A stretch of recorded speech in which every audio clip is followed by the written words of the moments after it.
Get away from there. You're making the street look dirty. The words cut through the night air like broken glass. Esther didn't look up. She couldn't. Her hands were already deep in the trash bin, searching for anything. Her baby, her precious boy, whimpered against her back, tied with a worn cloth that used to be blue, but now carried the color of dust and despair. Her fingers touched something soft. Bread. Half-eaten, yes. Moldy on one side, yes. But bread. She pulled it out. She didn't cry. She was past crying. Hello, family. Welcome back. Before we dive deeper into this story, I want to ask you something from my heart. If you believe in the power of second chances, if you believe one act of kindness can change everything, please subscribe to this channel.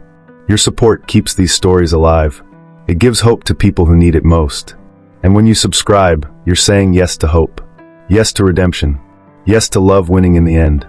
Also, drop a comment and let me know where you're watching from. I love knowing you're out there, listening, believing with me.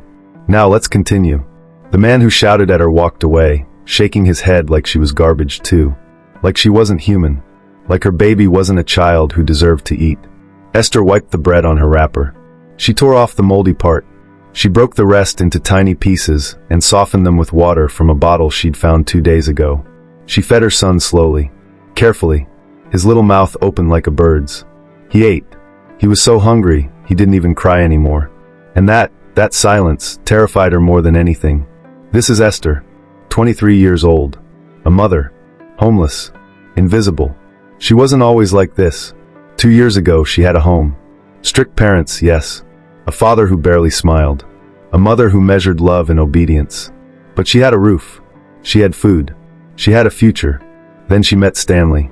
Stanley with his smooth words and his easy smile. Stanley who said he loved her. Stanley who promised her forever. Stanley who told her she was beautiful when her parents only told her she was rebellious. She believed him. She gave him everything. Her heart. Her body. Her trust. And when her belly began to swell, when she told him with shaking hands and hopeful eyes, Stanley's face changed. The smile disappeared. The love evaporated like steam. "That's not my child," he said. Just like that. Cold. Final. He called her a liar. He told everyone she was sleeping around. He painted her as a fool, a deceiver, a woman who trapped men. Her parents believed him. Not her. Him. "Get out," her father said. "You've brought shame to this family." Her mother didn't even look at her as she packed her things. She thought they would call her back. She thought they would soften. She thought wrong. Now she lives in the streets. She begs. She scrapes. She survives. For him. For her son. The boy Stanley denied. The boy her parents have never seen. The trash bin smelled like rotten old fish. Esther was about to walk away when she heard it. A car. Slowing down. She froze. Men in cars at night. That never meant anything good for women like her. But the car stopped. The door opened. A man stepped out. Tall. Well-dressed. The kind of man who belonged in boardrooms, not back alleys at midnight. He looked at her. Really looked. Not past her. Not through her. At her. "When last did you eat?" His voice was soft. Gentle. Esther clutched her baby tighter. "Please, I'm not looking for trouble. Neither am I." He stepped closer, slowly, like approaching a wounded animal. "I'm Daniel, and I just want to help." She didn't believe him. Why would she? The world had taught her that men like him didn't help women like her. They used them. They hurt them. They left. But then he said something that broke her. "Your baby is hungry. Let me buy you food. Please. Just food. That's all." And Esther, who had been strong for so long, who had survived rejection and cruelty and cold nights, Esther finally broke down and cried. The restaurant was warm. Esther couldn't remember the last time she'd been warm. Really warm. Not the fleeting heat of afternoon sun, but the kind of warmth that sank into your bones and made you remember what safety felt like. Daniel ordered food. Lots of it. Rice. Chicken. Vegetables. Soup. Things she hadn't tasted in months. "Eat slowly," he said gently, watching her hands tremble as she reached for the spoon. "There's no rush. There's plenty." Her son sat on her lap, eyes wide, grabbing at the rice with tiny fingers. He laughed. Actually laughed. The sound pierced Esther's heart. She'd almost forgotten her baby could make sounds of joy. Daniel smiled. "He's beautiful." "Thank you." Her voice was barely a whisper. "What's his name?" "Michael." It means who is like God. Because only God kept us alive. Daniel nodded slowly. He didn't ask more questions. Not yet. He just let her eat. When they finished, Esther expected him to take her back to the streets. That's how these things worked, right? A moment of charity, then back to reality. But Daniel said, "Come with me." Where? Somewhere safe. Just for tonight. Every instinct screamed no. Every memory of Stanley warned her. But her baby, Michael, needed warmth more than she needed caution. She followed him to his car. A car that probably cost more than her parents' house. The leather seats were soft. The air conditioning hummed. Michael fell asleep immediately, his little belly finally full. They drove through the city. Past the bright lights of the business district. Past the late-night markets. Into a neighborhood where the houses had gates and guards and gardens. Daniel's mansion stood behind tall walls. When the gates opened, Esther's breath caught. This is your home?" "Yes. And tonight, it's yours too." Inside, everything gleamed. Marble floors. Chandeliers. Furniture that looked like it belonged in magazines. A woman appeared, older, kind-faced. "This is Mary," Daniel said. "She manages the house. Mary, please prepare the guest room. And bring clothes. Something comfortable." Mary looked at Esther without judgment. Without pity. Just kindness. "Come, dear," Mary said. "Let's get you cleaned up." The bathroom was bigger than the room Esther grew up in. The bathtub was clean. The water was hot. There was soap that smelled like flowers. Esther bathed Michael first. She washed away weeks of dirt, watching the water turn gray.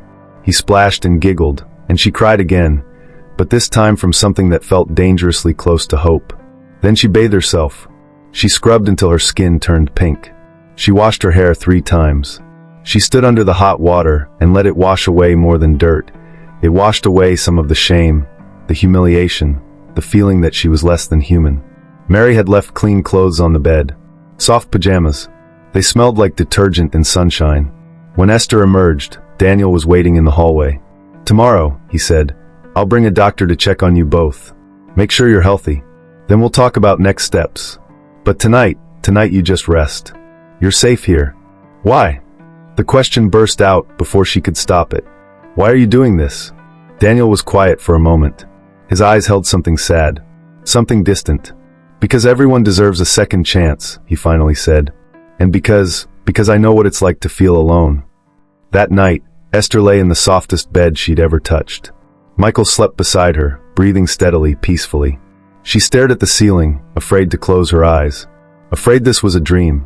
Afraid she'd wake up back in the alley, back in the cold, back in the nightmare. But the bed remained soft. The room remained warm. And for the first time in 2 years, Esther let herself believe that maybe, just maybe, her story wasn't over yet. Maybe it was just beginning. Sometimes an angel arrives when you least expect it. If this story is touching your heart, subscribe and join our family. Drop a comment. Where are you watching from? 3 months passed like a dream Esther was afraid to wake from. The doctor came that first morning. He examined Michael, gave him vitamins, declared him malnourished but recovering. He examined Esther too, gently, professionally, and told her she needed rest, food, and time to heal. Daniel gave her all 3. He didn't ask her to leave. He didn't treat her like charity. He treated her like a person, like someone who mattered. "Tell me about yourself," he said one evening as they sat in his garden. Michael played on a blanket nearby, rolling a ball back and forth, giggling at his own discovery of movement. And Esther told him everything. About her strict parents who loved rules more than their daughter. About Stanley who promised forever but delivered betrayal. About the pregnancy that cost her everything. About the streets that taught her how cruel the world could be. Daniel listened. He didn't interrupt. He didn't judge. When she finished, he simply said, "You're stronger than you know." "I don't feel strong." "Strength isn't about feeling powerful, Esther. It's about surviving when everything tells you to give up. You're still here. Michael is still here. That's strength." Something shifted in her chest. Something warm. Something dangerous. "I want to help you start over," Daniel said the next week. "Not just survive, actually live. Build something. What did you do before everything?" "I used to sew. Make clothes. My mother taught me, actually. It's the one good thing she gave me." Daniel's face lit up. "Then let's start there. I'll give you a loan, interest-free. You can start a business. Something small at first. We'll find you a shop space. Get you equipment. I can't accept that. I can't pay you back. You will. Not because you have to, but because you're going to succeed. I can see it. Esther wanted to argue, but something in his eyes, that absolute certainty, made her believe him. The shop was small, just one room in a busy market street, but it was hers. Esther worked like someone possessed. She woke before dawn. She sewed until her fingers ached. She made dresses, shirts, children's clothes. She priced them fairly. Word spread. This woman, she sews like magic, customers told each other. Michael stayed with Mary during the day, and every evening when Esther returned to Daniel's house, because he insisted she stay until she was properly established, her son ran to her with open arms. And Daniel would be there too, asking about her day, celebrating her sales, helping her plan, becoming part of her world in ways that felt natural. Easy. Right. 6 months later, she repaid the loan in full. Daniel stared at the money. You did it. I told you I would. I never doubted you. He paused. Esther, you don't have to leave, you know. You and Michael, you can stay. This house is big enough. Too big for just me. Daniel, I can't keep taking from you. You're not taking. You're giving me something I didn't know I needed. What's that? A reason to come home. The air between them changed. Charged. Heavy with words neither was ready to say. Esther looked away first. I should check on Michael. But as she walked away, she felt it. That pull. That warmth. That dangerous, beautiful feeling she swore she'd never let herself feel again. Meanwhile, across the city, in a house that used to shine with wealth, Stanley's world was crumbling. The accident happened on a rainy Tuesday. His car. A truck. Metal crushing metal. He survived, but barely. The doctors were blunt. You'll walk again. But children? No. The damage is permanent. His wife visited once. She stood at the foot of his hospital bed, her face cold. I married you for a family, Stanley. Not for this. She filed for divorce before he left the hospital. Her family, the rich, powerful family that gave him his job, his connections, his lifestyle, withdrew everything. No job. No support. No friends. Within 6 months, Stanley went from everything to nothing. And in his nothing, alone in a cheap apartment, one thought haunted him. The baby. Did she keep the baby? When you betray someone, the universe has a way of balancing the scales. Subscribe to see how this story unfolds. Comment below, do you believe in karma? 2 years had passed since that rainy night at the trash bin. Esther's shop had grown. Not just one room anymore, 3 rooms. She employed 2 people. She had regular customers. She had respect. Michael was 3 now. Healthy. Happy. Smart. He called Daniel Uncle Danny, and ran to him every evening when he came to visit. Because Daniel visited every day. Sometimes with flowers. Sometimes with toys for Michael. Sometimes with nothing but his presence and that smile that made Esther's heart do dangerous things. You don't have to keep coming, she told him one evening, though her voice held no conviction. I know, Daniel said. I want to. Why? He looked at her for a long moment. You know why, Esther? She did know. She felt it too. That pull. That warmth. That feeling that somehow, against all odds, against all logic, they were becoming something more than friends. But fear held her back. Stanley had destroyed her once. How could she trust again? Stanley's search had become an obsession. He spent his last money on it. Tracking. Asking. Following rumors. The woman who used to sell food near the old neighborhood remembered Esther.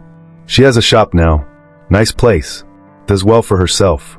Stanley's heart pounded. A shop. She made it. And the baby, she must have kept the baby. His baby. His only chance at having a child in this world. He found the shop on a Wednesday afternoon.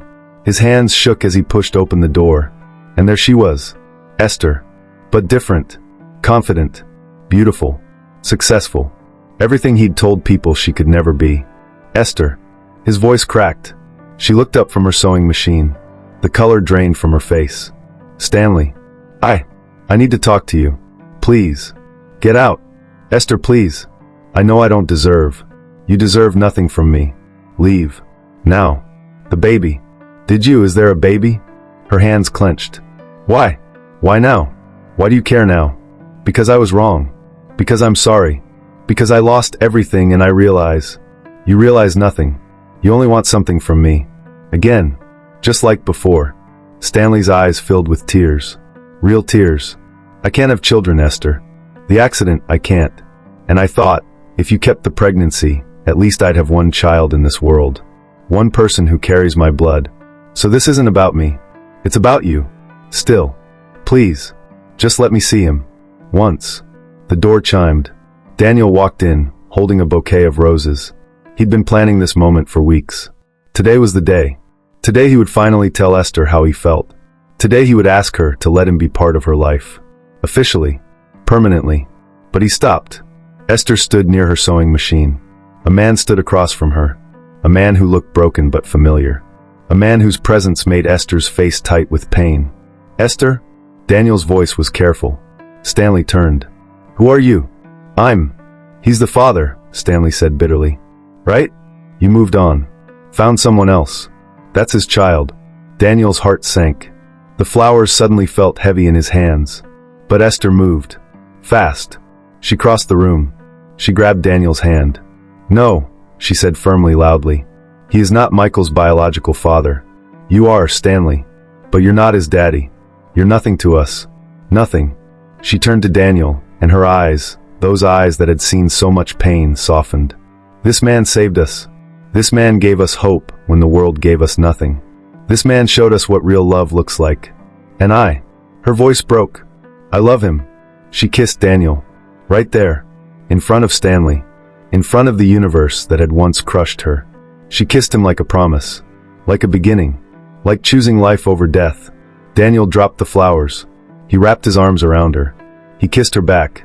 And Stanley stood there, watching everything he'd thrown away choose someone worthy. Stanley left the shop that day with his head down, his heart shattered into pieces too small to ever put back together. But 3 days later, he returned. Esther was closing up when she saw him standing outside. She tensed, ready to call for help. But something about the way he stood, shoulders slumped, hands empty, eyes red, made her pause. I'm not here to cause trouble, Stanley said through the glass door. I need to say something.